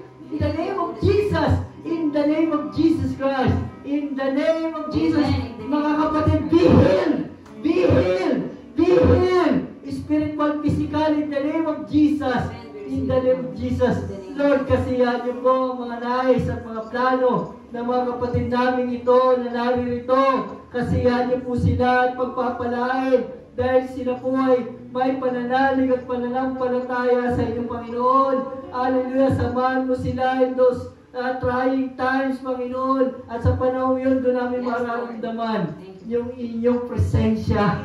How great you are. Mga kapatid, hindi natin mararanasan ang tunay na kasiyahan kung hindi natin naranasan maging malungkot. Hindi natin ma-appreciate ang masaganang buhay kung hindi natin naranasan maghirap. Hindi natin mararanasan ang kalakasang physical kung hindi tayo nagkakasakit. Kaya ipinararanas sa Panginoon natin sa atin yung tunay na kapayapaan, kaligayahan, kasaganahan, at yan ay matatagpuan lang natin sa pangalang dakila ng ating Panginoong Jesus na tagapagligtas at dakilang hari. Lord, supply all their needs, spiritual, material, financial, and even wisdom, physical, and good health. Anointing, Lord, anointing flows in the name of Jesus, in the name of Jesus. Bless all the worship team, bless all the leaders and members, maging bata nito, dalaga at binata. Lord, katulad ni David, sila magkaroon ng pusong dalisay na kay paglingkuran. Katulad ni Solomon, sila magkaroon ng karunungan. Hallelujah, karunungan ng iyong salita, Panginoon, na sa ganun ay maparangalan ka rin ang mga kabataan ito at mga bata na nasusunod sa amin. Magdadala ka pa po ng maraming kaluluwa na pangangalagaan ng mga kapatid namin ito ng Christ Gospel Community Church, na ang pangalan yan, ang pangalan ng church na yan ay may imbitasyon na. Hallelujah, sa kalangitan. Hallelujah, ang Christ Gospel Community Church ay may imbitasyon na ng Panginoon sa masaganang piging sa kasal ng kanyang anak. Kayo po ang kanyang bride, and He is our groom. Hallelujah. Purihin ka, Panginoon. Salamat po, Panginoon. Salamat po sa salitang ito na pinalakas nyo kami about faith. Pag umapuin po yan. Hallelujah. Lord, ulit sa pagwakas sa panalangin, another. Increase our faith, Lord. Yes, Lord. Increase our faith. Hallelujah. Hallelujah. Kaya binabalik namin sa inyo, Panginoon, ang papuri, ang parangal at ang kadakilan at ang pasalamat sa tanging pangalan ni Jesus na ating Panginoon at tagapagligtas sa dakilang hari. Sumaatin ang pagpapala ng Panginoong Jesus dahil kayo magsabi sa Kanya ng malakas na Amen. Amen. Amen.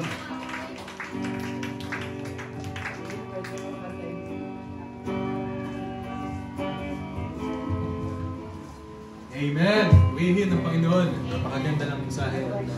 Pakinggan natin. Talagang mapag-faith ay isang napakagandang topic lagi na mapakinggan. Amen. And so, yun nga po yung sa Hebrews chapter 11 verse 1, ating key verse. Sabi is, ang pananampalataya ay katiyakan na mangyayari ang ating mga inaasahan at paninindigan tungkol sa mga bagay na hindi nakikita. Kaya yung napakagandang pagkakaiba ng faith sa hope. Kasi ang hope, umaasa lang tayo na baka may mangyayari sa atin, may mangyayari sa future natin. Pero ang faith, yan ay katiyakan na may mangyayari talaga. Katiyakan sa Panginoon na may gagawin siya sa buhay natin. Kaya masasabi, di ba, sabi ni Pastor Galina, sa prayer pa lang tinatanggap na natin. Amen. Tinupad na ng Panginoon yung panalangin natin. Kasi alam natin yun sa sarili natin, sa faith natin, na sinagot na yan ng Panginoon. Yun yung 100% certainty sa Kanya. Sorry. So, naalala ko nga rin yung topic na napakinggan natin last week. Yung ito ng paningin sa mga bagay na hindi nakikita. Yun nga ang pamumuhay Kristiyano. Hindi tayo sa mundong ito, hindi tayo sa daigdig na ito. Tayo sa Panginoon na. Ang paningin natin ay nakatuon sa mga di nakikita. Marami mga uncertainty sa buhay ngayon, mga pagsubok, mga paghihirap, pero hindi tayo nakafocus doon. Nakatingin tayo sa mga pangako ng Panginoon, sa buhay natin, sa hinaharap. And doon, pag-practice ang faith natin. Kaya maraming uncertainty sa buhay, maraming mga di kasiguraduhan, maraming nagbabago, nawawala sa buhay natin. Pero isa lang ang hindi nagbabago at yun ang Panginoon at mga pangako niya sa atin. Amen. So, purihin ng Panginoon, purihin ng Banal na Espiritu. Ngayon po, tayo ay aawit. Amen. Amen. Are we blessed? Amen. Thank you, Lord, sa inyong kabutihan. Yes, the Lord. Sige, patuloy tayong umawit sa Panginoon. Sabi nga sa Hebreo, ituon natin ang mga bagay natin sa mga bagay na hindi nakikita. Amen. Ituon natin sa Panginoong Jesucristo. Let's turn our eyes on Jesus Christ. Yes, the Lord. Turn your eyes upon Jesus. Thank you, Holy Spirit.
And the things on earth will go strange, redeemed in the light of His glory and grace.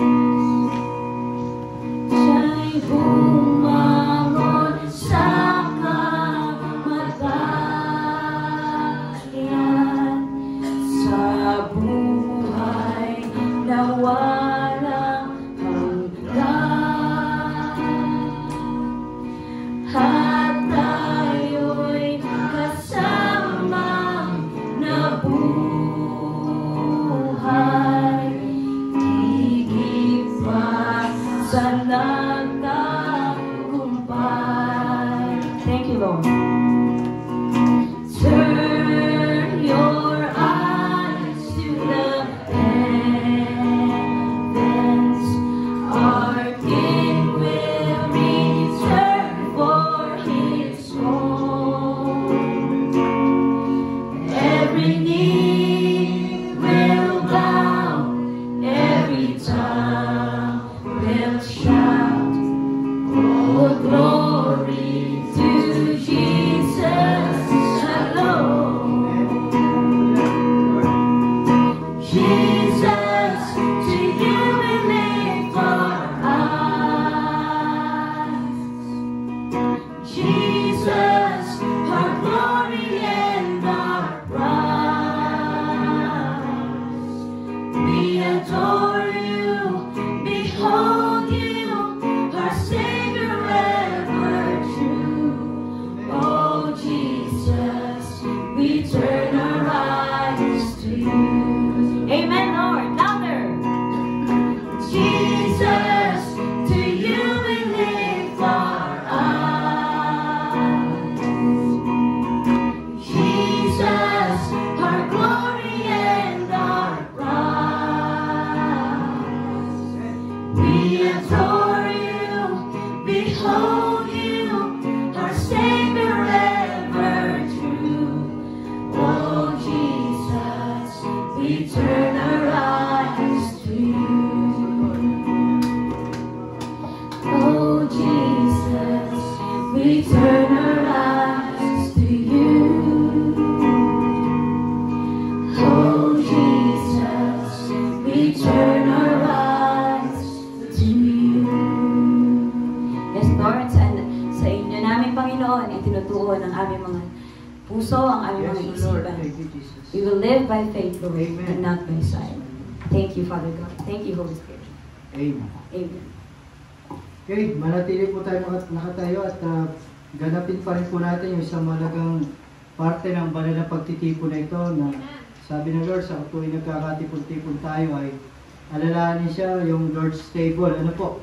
At yan po ay makikita sa unang sulat ng Apostol Pablo sa taga-Corinto, Kabanata 11, talata 23 hanggang 26. Yung Lord's table. Amen. Ngunit may paalala lang po si Apostol Pablo.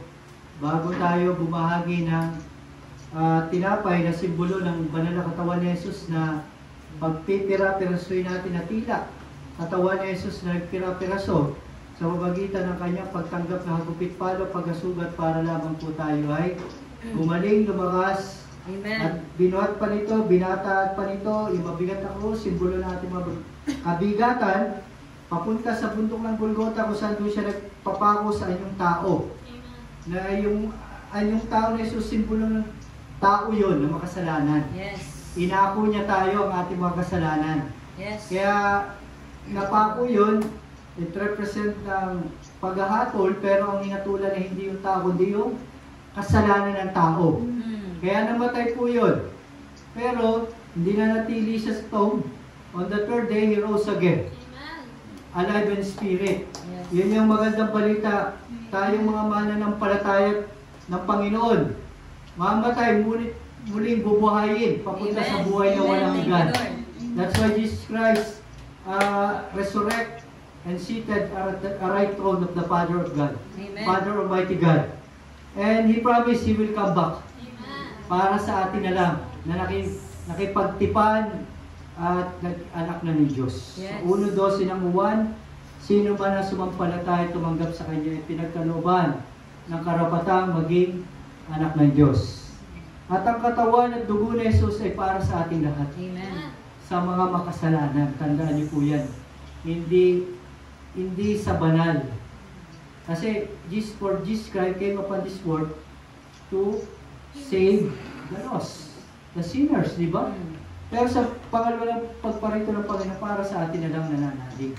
Amen. Ang dugo ni Jesus ay simbolo ng paglilinis sa ating mga uri na kasalanan na mana kay Batadan. Kaya yun ay tubigis, kasama yun, dalisay na tubig nung siya ay tinusok, nung nakabayubay siya. And ang dugo rin ni Jesus ang naging daan na kapatawaran walang hanggan. Yes. By the way, yung original sin, wala na yan sa atin nung tayo mga baby. Because of the holy blood of Jesus, nabayaran na rin yun. Forgiven. Bayad ka na. Pero habang tayo inalaki, natanda, nakakakita, nakakapagsalita, nakakagawa, nakasalanan. Kaya yung dugo ni Jesus ang naging dahilan para mapatawad tayo ng Diyos Ama.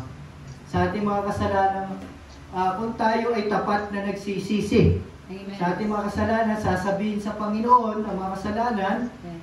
at di nagagawin. Natalikuran na. At mangangako ka sa Diyos Ama sa pamagitan ni Jesus na bumabalik loob sa Kanya, tatanggapin po ang ating mga magsisisi at tayo patatawarin because of the holy blood of Jesus. Yes. Naging masamyo yun. Napawi niyan. At ilang po yun, ang dugo rin ni Jesus na naging tatak o perma para mapagtibay yung ating banal na covenant sa Diyos Ama na tayo itinuring na inampung anak ng Diyos Ama. Hindi tayo karapat-dapat. Tayo tao siya Diyos, tayo makasalanan siya banal. But because of Jesus Christ, who shed His precious holy blood, yun po yung naging tatak para perma sa kasunduan natin sa Diyos Ama. Na pinagtibay yun na tayo may anak na ng Diyos. Amen po ba? Thank you, Lord.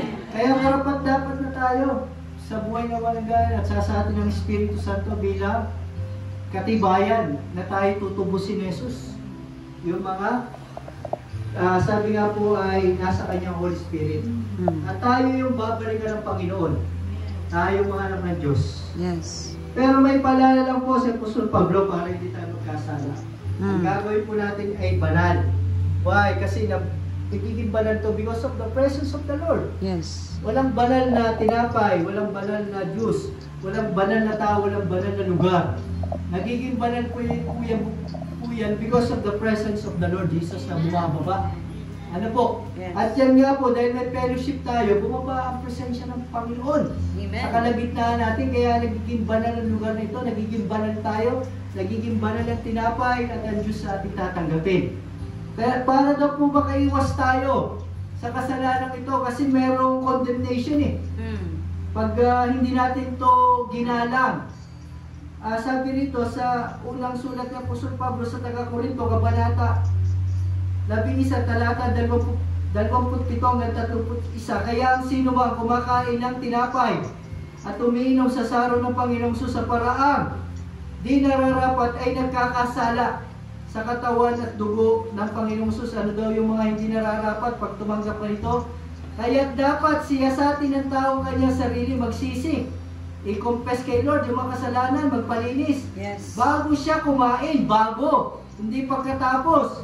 Bago kumain ng tinapay at uminom sa saro ng Panginoong Hesus. Sapagkat ito pa, ang sinumang, ang sinumang hindi kumakain at umiinom nang hindi kinikilala ang kahalagaan ng katawan at dugo ng Panginoong Hesus ay kumakain at umiinom na katulan laban sa kanyang sarili. Yes. My dear brother and sister, ang tatanggapin natin ay hindi na simpleng tinapay, hindi na simpleng dugo, kundi banal na katawan at banal na dugo ayon yan sa ating pananampalataya ng ating Panginoon. Amen. Kaya ito'y banal na. Dapat po ito ay igalang natin. Ang hindi gumagalang ay may kaparusahan. Ang hindi nagsisi bago tumanggap nito ay may kaparusahan. Pero ang nagsisi at gumalang, wala na pong condemnation. Amen. Pagpapala na.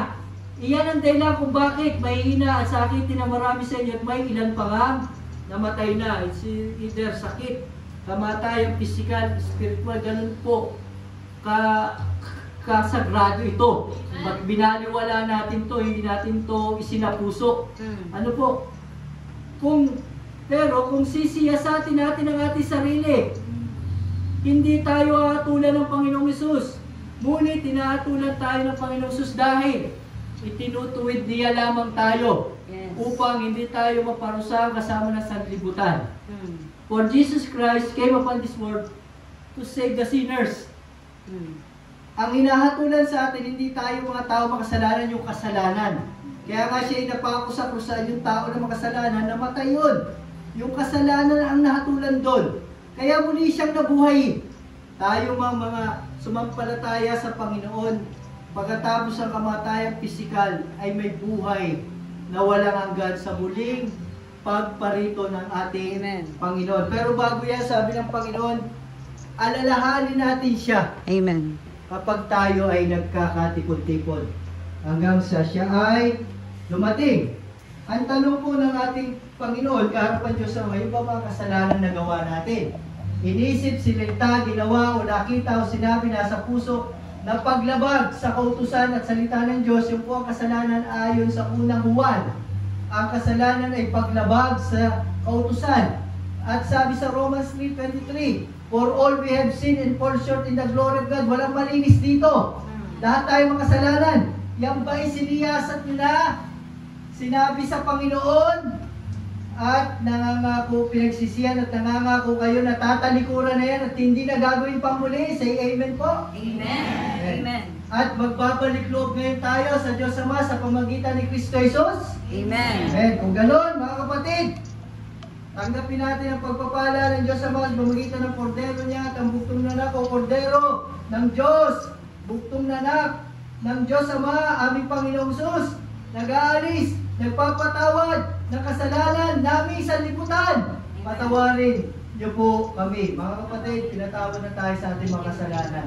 Karapat-dapat na tayong tumanggap ng banal na katawan at banal na dugo na ating Panginoon, katubos sa kaligtasan, buhay na walang hanggan, pagpapatawad sa ating mga kasalanan, tatak ng ating pagiging anak, at tagapagmana ng buhay na walang hanggan sa atin ng Espiritu Santo at tagapagmana ng kaharian ng kalangitan sa muling pagparito ng Panginoong Hesus.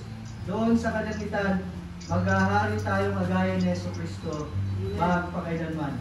Pagpalain po muna natin ang simbolo ng banal na katawan ni Jesus, ang tinapay natin pagtitira-pirasuin at babahagiin ang ating katubusang kaligtasan. Dakilang Amang makapangyarihan Diyos, papuri, parangal, pasalamat at pagdakila ay tanging sa iyo sa pamagitan ni Jesus. Tunay na dakila ang iyong pag-ibig, ipinagkaloob niyo kaisa-isa at buktong niya na kung sino man ang sumampalataya sa Kanya ay hindi mapapahamak, bagkos kakamtan pa ang buhay na walang hanggan. Kami po'y sumasampalataya kay Yesu Kristo na aming Panginoon, tagapagligtas, iyong sinugo na malulubos. Salamat po Ama sa pagpapalang yan, sa pagkakaloob nyo ng buktong ninyo anak, sa katubusan sa amin sa krus ng Panginoon. Pinupuri ka namin dakilang Ama, sinasabat, pinaparangalan. Salamat din po Panginoon sa inyong pagpapagal sa krus. Isang taon na nakakaraan, hindi po yun nawala nakabula, kundi umani ka ng katagumpayan. Aming katagumpayan, umani ka ng papuri, parangal at kadakila. Kami po ang buhay na nakatayong patotoo ng katagumpayan mo sa krus. Hindi po yun nawala nakabuluhan. Salamat po Panginoon sa inyong sakripisyong yan. Pinupuri ka namin, dinadakila at sinasamba. Pagpalain niyo po ang mga tatanggap na yung mga ito, maging ako rin po. Hindi po kami karapat-dapat, ngunit tumanggap kami ng grasya ng Diyos sa pamagitan ng Jesus. Kaya kami ay nakakalapit sa Ama, nakakatawag sa Kanya ng Ama sa pamagitan mo, Yesu Kristo. Tunay mabuti kang Panginoon. Karapat-dapat ka namin papurihan, parangalan, pasalamatan at dakilain. Kaya sa pangalan ng dakila, kataasasan, banal at dakilang Diyos Ama, sa inyo mataas na mapuri, parangal at pagdakil at pasalamat sa pagsama sa atin ng Espiritu Santo. Purihin at sambahin ka sa pangalan ng ating dakilang Panginoon, manunubos, Mesiyas, tagapagligtas ng ating buhay. Dinideklara natin to sa pangalan ni Jesus na ating tatanggapin ay banal na katawan ni Jesus, nakatubos sa kaligtasan at buhay na walang hanggan sa atin. Sa pangalan ni Jesus na tayo magsabi ng Amen.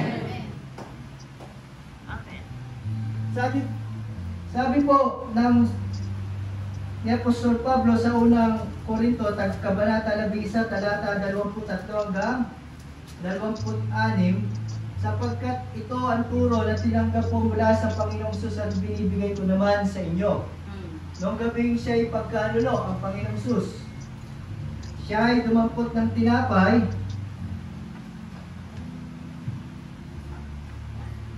nagpasalamat sa Diyos, salamat sa Diyos, at pinagtira-tiro sa iyo at sinabi, ito ang aking katawan na inahandog para sa inyo. Gawin niyo ito bilang pag-alaala sa akin. Mga kapatid, matapos po nun, dumampot din ang Panginoon ng saro, dahil wala na sa hubas, simbolo ng panandugo ni Jesus, ay pinahugas sa ating mga kasalanan, napatawad sa ating mga kasalanan, naging tatak ng ating pagiging anak ng Diyos Ama. Pagpalain po muna natin ang saro nito, lalaman ang kata sa hubas, ang tatanggapin natin ay banal na dugo ni Jesus. Salamat po dakilang makapangyarihan Diyos. Sa dugo tubig, sa buktong yun, ang naging masama ito, kalugod-lugod, pumawi na ang kasalanan, napatawad niyo po kami sa pamagitan ng kordero niyo, ang dakilang Panginoong Jesus. At dahil dito po kami itinuring yung inampung anak at tagapagmana buhay walanggad, sa amin ng Espiritu Santo, tagapagmana ng kalangitan. At kami po dadakpin ng aming Panginoon, na kami pinunasan niya ng dugo niya, ang banal, ang kanyang dadakpin para dali sa kalangitan upang maghari kagaya niya magpakailanman. Pinupuri ka namin naman, pinasasalamat at dinadakila. Salamat din po Panginoon sa inyong pagbubusan dugo sa aming mga kasalanan. At ito po ay napatutuhanan na kami nga ay mga anak ng Diyos, tinuring ka ng Diyos, na anak ng Diyos sa pamagitan ng dugo mong tubigis. Tunay na hindi po nawalan ng kabuluhan ang pagbubusin ng dugo sa aming mga kasalanan, kundi napawin ito ang mga kasalanan. Pabanal kami sa harapan ng Diyos Ama.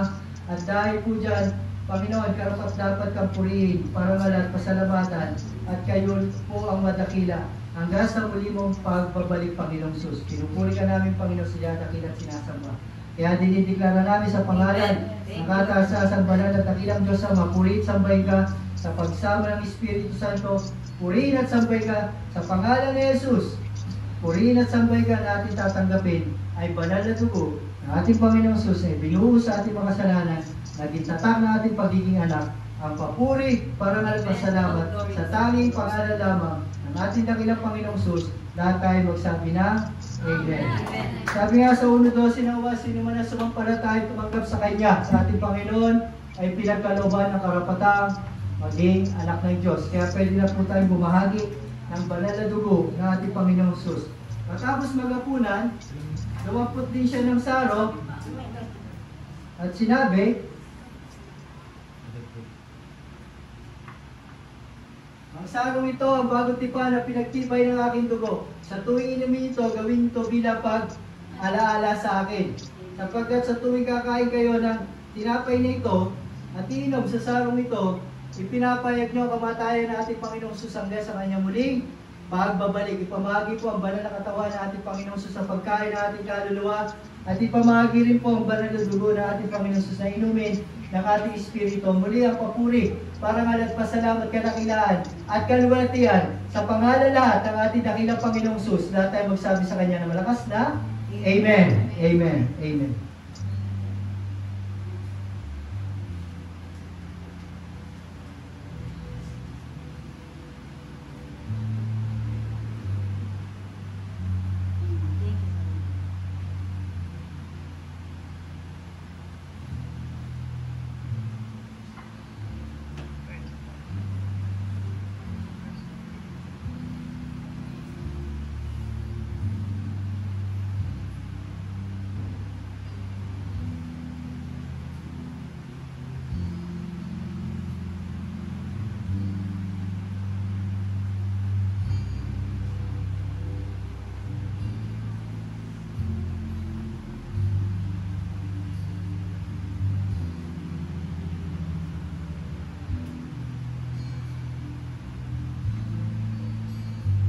Walang banal na kasulatan, carry each other, maging tayo daw po, sabay-sabay tayong kakain ng katawang banal na Jesus at inom ng banal na dugo.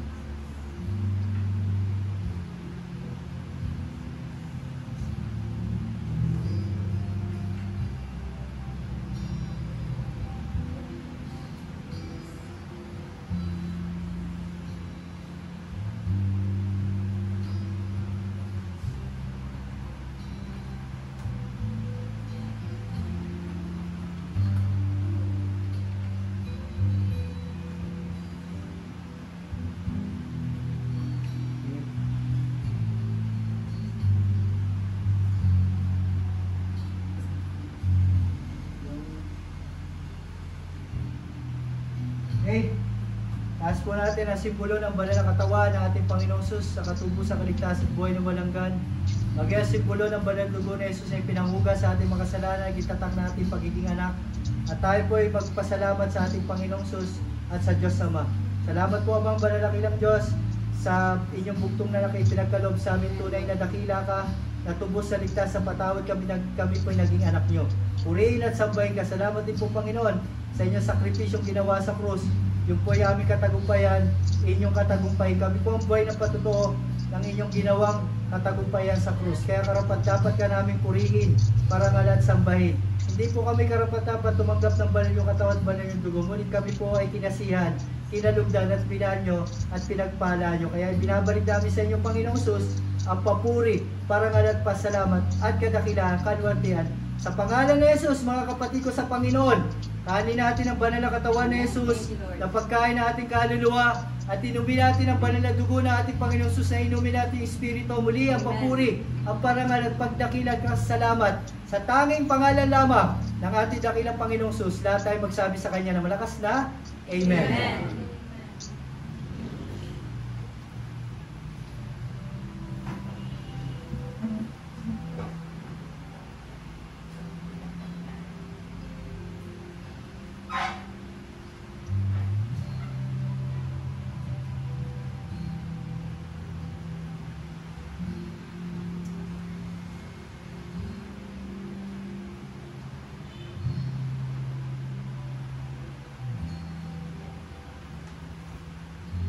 Maaari yung mga tira. Ibigay na natin. Yung mga tira.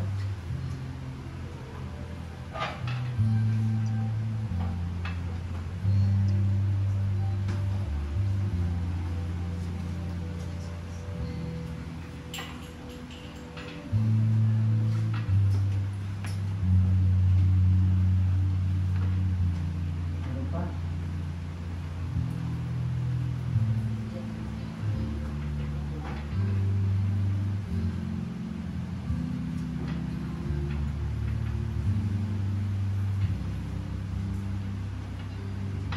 Sige po, magpasalamat tayo sa Panginoon. Palakpakan natin ang dakilang Panginoon sa ginawa niya katagumpayan sa krus, natubos sa ligtas, nag-iarap tayo ng Diyos. At sa muling pagparito ng Panginoon, tayo po ang dadakpin niya.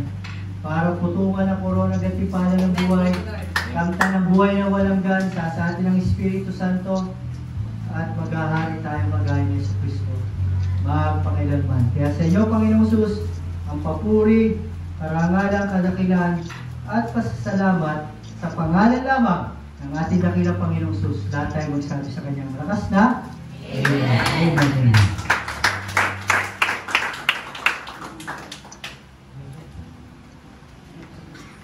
Okay.